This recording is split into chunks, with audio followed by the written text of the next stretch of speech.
할렐루야. 오늘도 말씀을 시작한 여러분 사랑하고 축복합니다. 말씀 붙드시고 생명의 삶을 사시기 바랍니다. 사도행전 16장 25절부터 34절까지입니다. 제가 한 절, 여러분이 한 절 교독하도록 하겠습니다. 사도행전 16장 25절부터 34절까지. 한밤중에 바울과 실라가 기도하고 하나님을 찬송하며 제자들이 듣더라. 이에 갑자기 큰 지진이 나서 옥토가 움직이고 문이 곧 다 열리며 모든 사람의 매인 것이 다 벗어진지라. 간수가 자다가 깨어 옥문들이 열린 것을 보고 죄수들이 도망한 줄 생각하고 칼을 빼어 자결하려 하거늘 바울이 크게 소리지르어 이르되 내 몸을 상하지 말라. 우리가 다 여기 있노라 하니 간수가 등불을 달라고 하며 뛰어들어가 무서워 떨며 바울과 실라 앞에 엎드리고 그들을 데리고 나가 이르되 선생님이여 내가 어떻게 하여야 구원을 받으리까 하거늘 이르되 주 예수를 믿으라. 그리하면 너와 내 집이 구원을 받으리라 하고 주의 말씀을 그 사람과 그 집에 있는 모든 사람에게 전하더라. 그 밤 그 시각에 간수가 그들을 데려다가 그 맞은 자리를 씻어주고 자기와 그 온 가족이 다 세례를 받은 후 그들을 데리고 자기 집에 올라가서 음식을 차려주고 그와 온 집안이 하나님을 믿음으로 크게 기뻐하니라. 아멘. 자, 우리 사도 바울은 우리 16장에서 2차 전도 여행을 떠나면서 나름대로 좋은 계획을 세웠습니다. 자, 1차 전도 여행에서 세워진 교회들을 2차 전도 여행 때 다시 한번 돌아보면서 견고하게 그렇게 하고 싶은 마음이 있었습니다. 그런데 아무 문제가 없는 좋은 계획이었죠. 문제가 너무너무 좋은 계획이에요. 그렇죠? 다시 한번 교회를 돌아본다. 하나님께서 팍팍 도와주실 그런 계획이지 않습니까, 여러분? 그런데 사람이 좋은 계획을 세우고요. 그렇게 좋은 계획을 세운다고 하더라도 하나님의 계획은 아닐 수 있다는 사실을 우리 알아야 됩니다. 우리는 좋은 계획이면 다 하나님이 기뻐하실 것이다. 우리가 생각한 그 좋은 계획이면 하나님은 무조건 기뻐하실 것이다. 이렇게 생각하면 안 됩니다. 하나님의 생각은 우리의 생각과 너무너무 다를 때가 많다라는 것이죠. 자, 상황이 점점 이상하게 진행되었습니다.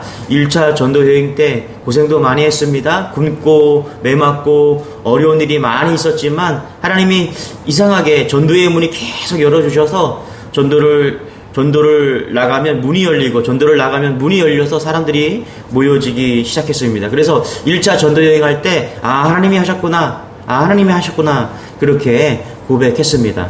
그런데 2차 전도 여행을 떠났는데 어쨌든 일인지 전도하려고 하면 길이 막히는 거예요. 바울과 실라 그리고 디모데가 이상하게 생각했습니다. 지금까지 전도하면서 굶고 추위도 떨고 돌에 맞기도 하고 그럼 기도만 하면은 또 어려웠지만은 전도의 문이 막 열리는 그런 경우들이 너무나 많았습니다. 그래서 그래 수고한다, 더 열심히 전도해라, 뭐 그렇게 응답하시는 것 같았어요. 그런데 어찌된 일인지 이 2차 전도 여행 때는 그냥 시원하게 뚫려 있는 길도 막히는 겁니다. 성령이 막으신다고 밖에 설명할 길이 없었습니다. 그래서 갈 수 없는 그 비두니아 길을 포기하고 드로아란 그런 성으로 갔습니다. 너무너무 답답한 거예요. 우리의 길이 왜 막혔을까? 하나님의 뜻은 어디 있었을까? 어디 있을까? 여러분, 이럴 때 바울이 무엇을 했는가 우리가 주목해야 됩니다. 여러분, 이럴 때 바울은 기도했습니다. 사도 바울은 모든 그런 혼란스러운 순간에 간절히 하나님께 기도했다는 사실을 여러분 우리 알아야 됩니다. 여러분, 사도행전 16장의 핵심 키워드는 기도였습니다. 기도 중에 사도 바울이 환상을 보게 됩니다. 그때 어떤 환상을 보았습니까? 마게도니아로 건너와서 우리를 도와달라. 이런 환상을 보게 된 거예요. 그래서 그 환상을 보고 사도 바울이 그냥 정신이 번쩍 들은 거예요. 답답하고 복잡했던 생각이 아주 시원해졌습니다. 하나님의 뜻이 유럽으로 건너가는 것이구나 깨달은 거예요. 그래서 계획이 없었지만 유럽으로 건너간 것입니다. 그런데 여러분 잘 보세요. 마게도냐로 건너갔어요. 막 건너갔는데 어떻게 해요? 기다려주는 사람이 하나도 없었던 거예요. 꿈에서 환상 가운데 마게도냐 사람이 건너와서 우리를 도와달라 막 이렇게 환상을 보여줬다면 여러분 마게도냐 딱 도착했으면 손짓해야 되지 않겠습니까? 제가 여기 있습니다. 환상 가운데 있었던 사람이 접니다 하면서 막 축환영 바울 선생 일행을 전도팀을 환영합니다. 뭐 이렇게 나와야 되지 않겠습니까? 그런데 가보니까 뭐 아무것도 없는 거예요. 맞아주는 사람이 없는 겁니다. 자, 이럴 때 사도 바울이 어떻게 했습니까? 우리 16장 13절 한번 같이 한번 읽어볼게요. 같이 한번 읽어볼게요. 시작. 안식일에 우리가 기도할 곳이 있을까 하여 문밖 강가에 나가 거기 앉아서 모인 여자들에게 말하는데, 여기 보면은 뭐 했어요? 마게도냐 제일 먼저 가서 뭐 했습니까? 기도하러 갔습니다. 기도하러 가는 중에 누구를 만나요? 루디아를 만났다라는 거예요. 루디아는 옷감 장사였는데 그녀가 마음을 열어서 바울이 전하는 예수 그리스도를 영접하였던데, 루디아의 집을 통해서 무슨 교회가 세워져요? 빌립보 교회가 세워집니다. 하나님의 놀라운 계획이에요. 그런데 여러분 잊지 말아야 돼요. 답답하고 막혔을 때 바울이 어떻게 했습니까? 기도했다라는 거. 그럴 때 마게도냐로 가라는 환상을 보았고요. 또 오늘 마게도냐에 왔지만은 반겨주는 사람 분명히 만날 것 같지만 만나지 못한 거예요. 그래서 어떻게 해요? 기도하러 간 거예요. 기도하러 가는 중에 오늘 루디아를 만난 거예요. 그리고 거기서 뭐예요? 빌립보 교회를 세우는 루디아를 만나서 거기서 빌립보 교회를 세우게 되는 것입니다. 여러분, 우리 16절에 한번 또 볼까요? 어떤 일이 벌어졌습니까? 16절 같이 시작. 우리가 기도하는 곳에 가다가 점치는 귀신 들린 여종 하나를 만나니 점으로 그 주인들에게 큰 이익을 주는 자라. 그렇죠? 또 바울이 기도하러 가는 중에, 그렇죠? 기도하러 가는 중에 누구를 만나요? 점치는 귀신 들린 여종을 하나를 만나서, 그렇죠? 그 귀신을 쫓아버렸습니다. 그 일로 해서 그들이 수입이 줄었어요. 점치는 그 사람의 수입이 줄었습니다. 그래서 그냥 고소를 당해서 매 맞고 지하 감옥에 갇히는 그런 상황이 벌어졌습니다. 여러분 한번 잘 생각해 보세요. 하나님이 인도하는 길, 험난한 길이고요, 썰렁한 길이고 매 맞는 길입니다. 그래서 여러분, 우리가 하나님의 길을 넓은 길이냐 좁은 길이냐 이런 걸로 판단하면 안 돼요. 왜냐하면 마태복음 7장 13절에 뭐라 그래요? 좁은 문으로 들어가라. 멸망으로 인도하는 문은 크고 그 길이 넓어 그리로 들어가는 자가 많다, 이렇게 얘기합니다. 여러분, 우리가 기도하고 우리가 하나님을 따라갈 때 내 길이 잘 열렸냐, 내 길이 어려움 가운데 있느냐, 이런 걸로 판단하면 안 됩니다. 하나님은요, 우리에게 좁은 길로 가라고 말씀하시는 분이에요. 그렇다면은 우리가 기도하면은 맨날 큰 길로 열어줘야 돼요. 여러분, 우리가 기도해도 어려운 길이 있을 수 있고요, 넓은 길로도 갈 수가 있습니다. 중요한 것은 뭐냐면 그것이 어떤 길이든 그것을 순종하고 하나님의 뜻이 무엇이든 거기에 순종하고 가야 되는 것입니다. 잘 보세요. 바울은 기도했는데 어떻게 해요? 항상 좁은 길만 나온 거예요. 오늘 2차 전도여행은 어찌된 일인지 좁은 길, 열리지 않는 길만 또 나온 겁니다. 보세요. 기도하러 가던 중에 또 이번에는 어떻게 해요? 귀신 들린 사람을 고쳐주었더니 매 맞고 감옥에 갇히는 그런 상황이 벌어진 것입니다. 22절, 23절 같이 한번 읽어볼게요. 시작. 무리가 일제 일어나 고발하니 상관들이 옷을 찢어서 벗기고 매로 치라 하여 많이 친 후에 옥에 가두고 간수에게 명하여 든든히 지키라 하니, 그쵸? 빌립보 교회에서 그냥 환상 가운데 가라고 해서 마게도냐로 왔지 않습니까? 근데 뭐 반겨주는 사람 하나도 없어갖고 반겨주는 사람도 없네, 기도하러 갑시다. 기도하러 갔다가 루디아를 만나고요, 또 기도하러 가는 중에 귀신 들린 사람을 또 쫓겨줬는데 이번에 또 매 맞고 감옥에 갇힌 신세가 된 거예요. 여러분, 우리가 이 정도 되면요 이렇게 생각할 수 있어요. 아니 도대체 이게 뭔가, 열심히 기도하고 복음 전하고 주님이 가라고 해서 여기까지 왔는데 이번엔 또 감옥에 갇히는 신세가 되다니, 그렇죠? 도무지 이해가 안 되고 하나님의 계획이 깨달아지지 않을 수도 있습니다. 여러분, 그때도 바울이 할 수 있는 것이 무엇입니까? 여러분 잊지 마세요. 기도했다는 것입니다. 바울은 기도의 사람이었어요. 오늘 16장을 통해서 우리가 깨달아야 돼요. 바울은 기도의 사람이었다. 그렇게 기도했을 때 하나님께서 어떤 일을 보여주십니까? 25절입니다. 같이 한번 읽어볼게요. 시작. 한밤중에 바울과 실라가 기도하고 하나님을 찬송하며 제수들이 듣더라. 아멘. 사도 바울이 또 기도했습니다. 그랬더니 기도했는데 확신이 오는 거예요. 비록 몸은, 그렇죠, 매를 맞아서 아프고 지금 감옥에 있지만 어떤 확신이 와요? 주님이 함께 하시는구나. 주님이 나와 함께 하시는구나. 여러분, 그럴 때가 있지 않습니까? 우리 상황이 어려워요. 감옥에 갇힌 것처럼 내 모든 상황이 감옥에 갇혀 있습니다. 내 자녀, 가정, 경제적인 문제, 남편과 아내의 문제들이 막 얽혀 있습니다. 그래서 내가 감옥에 있는 것 같아요. 몸은. 상황은 그래요. 그런데 주님이 나와 함께해요. 기도할 때 나타나는 현상이에요. 상황은 바뀌지 않고 내가 감옥에 있는 것처럼 느껴지는데 기도했더니 감사가 넘치고 막 찬양이 터져 나오는 거예요. 지금 바울이 그랬다라는 거예요. 형편은 너무 어려운데 마음은 확신이 넘치고요. 방언이 터지고 찬송이 나오는 경험을 해보신 분들이 있을 겁니다. 이렇게 바울과 실라가 성령 충만해서 옥중에서 찬송하는데 지진이 막 일어나는 거예요. 옥문이 막 열리는 거예요. 착고에 매였던 것이 다 풀어지는 것입니다. 간수가 와서 이것을 보고 제수들이 다 도망한 줄 알고 자결하려고 합니다. 그때 바울이 그 간수를 살려주면서 유명한 선언을 합니다. 31절 같이요. 시작. 31절 시작. 이르되 주 예수를 믿으라. 그리하면 너와 네 집이 구원을 받으리라 하고 아멘. 그리고 간수와 온 가족이 다 예수를 믿게 되었습니다. 이렇게 유럽의 최초의 교회가 또 세워지게 된 것입니다. 여러분, 하나님께서 사도 바울에게 이렇게 친절하고 구체적이고 이렇게 역사하는 이유가 뭐예요?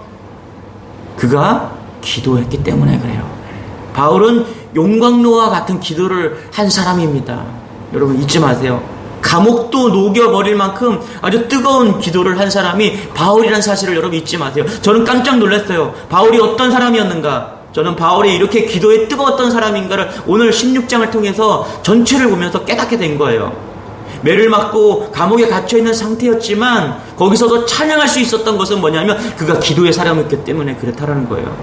그래서 하나님이 사도 바울에게 그렇게 가까이 계신 하나님, 놀라우신 하나님으로 역사하셨다는 거예요. 여러분, 우리에게도 마찬가지입니다. 우리도 용광로와 같은 기도가 필요한 사람들인 것을 여러분 잊지 마십시오. 우리가 매사에 사도 바울처럼 기도하면요, 하나님께서 우리를 인도해 주시고 구체적이고 정확하게 우리에게 응답하실 것입니다. 할렐루야. 기도가 용광로처럼 준비되어야 돼요. 그냥 그저 하다가 포기하는 것이 아니라, 그저 문제 만나면 그냥 포기하는 것이 아니라 계속해서 기도해야 됩니다. 우리의 길이 막혀도, 어떨 때는 우리의 길이 잘 뚫려도 여러분 기도를 놓치지 말아야 돼요. 용광로와 같은 다 녹여버릴 수 있는 기도를 해야 돼요. 오늘 바울이 기도했을 때 어떠한 상황도 다 녹여버리고 그는 그 길을 뚫고 갔다는 사실입니다. 외국에서 공부하고 학위를 받아온 어떤 엘리트 목사님, 박사학위를 받고 온 어떤 목사님이 계셨어요. 젊은 목사님이 교회에 왔는데 아주 조직적으로, 신학적으로, 학문적으로, 철학적으로 그렇게 강단에 서서 말씀을 전했습니다. 그런데 이게 어찌된 일인가? 500명이었던 성도들이 450명으로 줄고, 또 몇 달 지나니까 450명이었던 목사님이 400명으로 또 줄었어요.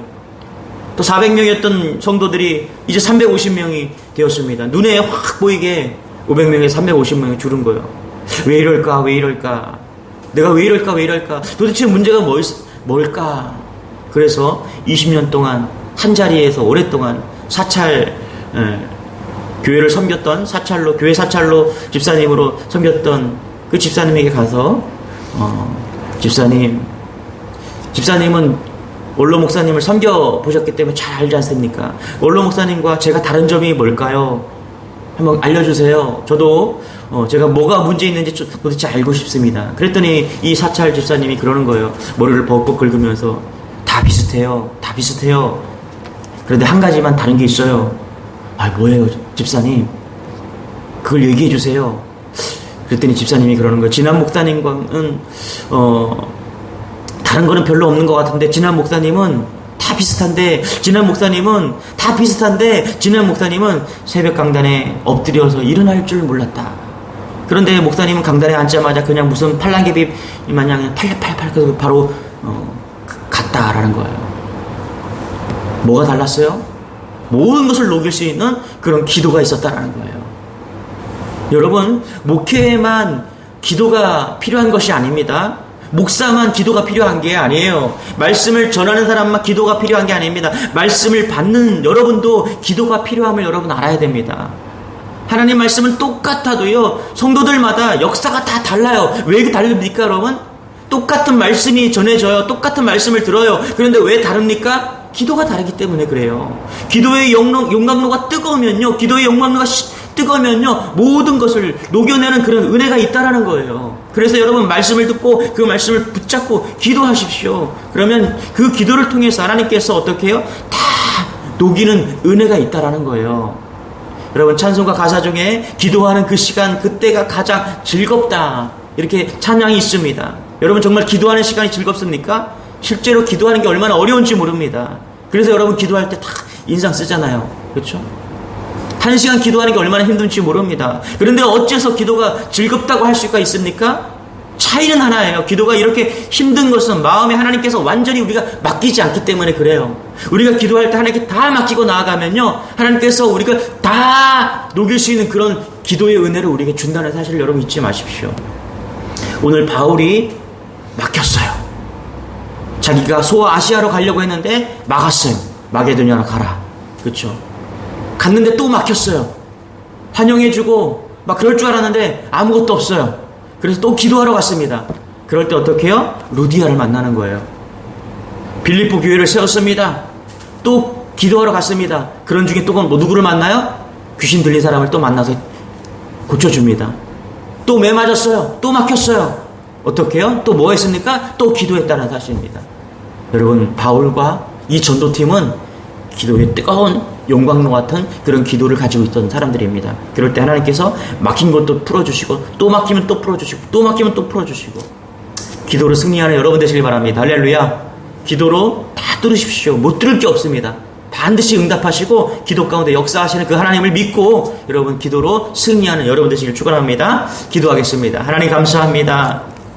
우리의 인생이 하나님 때로는 우리가 원하지 않는 가운데 육체적인 질병과 또 문제로 인해서 우리의 환경과 상황이 어려울 수 있습니다. 막힐 수 있습니다. 그럴 때 하나님 우리가 해야 됩니다. 기도하게 하여 주옵소서. 막히면 기도하게 하여 주시고, 막히면 기도하게 하여 주시고, 막히면 기도하게 하여 주셔서 오늘 바울처럼 어떤 상황이 오더라도 하나님 기도를 통해서 응답받고 뚫고 나갈 수 있는 그런 믿음을 우리에게 허락하여 주옵소서. 교회의 문제, 가정의 문제, 자녀의 문제, 남편과 아내의 문제 모두 다 기도로 뚫고 나아가는 그런 은혜가 우리 안에 있게 할 수 있도록 하나님께서 역사하여 주옵소서. 특별히 육체적으로 또 심적으로 고통 가운데 있는 성도들 하나님 절망 가운데서 기도하게 하여 주시고 성령이 함께 하여 주심으로 용광로처럼 다 녹일 수 있는 그런 기도로 뚫고 나아갈 수 있는 우리 성도들 될 수 있도록 은혜를 더하여 주옵소서. 감사드리며 예수님의 이름으로 기도드리옵나이다. 아멘. 우리 주여 한번 부르시고 말씀 붙드시고 우리 뜨거운 기도로 승리하는 여러분 되길 바랍니다. 주여 한번 지금 기도하겠습니다. 주여, 주님 감사합니다.